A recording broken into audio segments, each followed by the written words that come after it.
નમસ્કાર દર્શક મિત્રો, એસડી ન્યૂઝ ગુજરાતી ચેનલ પર આપનું સ્વાગત છે અને હું આપની સાથે વૈશાલી પુવારુ કરીશું નજર આજના સમાચારો પર। સાબરકાંઠા તલોદથી સાબરકાંઠાના તલોદના મઠ મુકામે શ્રી મહાકાળી મંદિરના દ્વિતીય પાટોત્સવ ઉજવાયો। સાબરકાંઠાના તલોદના મઠમાં મહાકાળી મંદિરમાં દ્વિતીય પાટોત્સવ આયોજન કરવામાં આવ્યું હતું।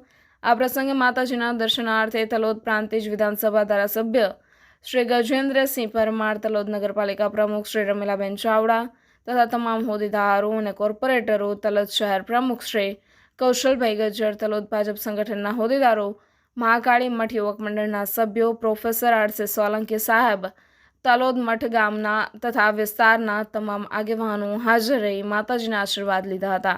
આ પ્રસંગને સુંદર બનાવવા માટે યુવાનોએ ભારે જહેમત ઉઠાવી હતી। ખૂબ જ મોટી સંખ્યામાં ભાઈઓ તથા બહેનો હાજર રહ્યા હતા। પ્રસાદીનું આયોજન કરવામાં આવ્યું હતું। Reporter Paresh Sharma, SD news Gujarati, Talod, Sabarkantha.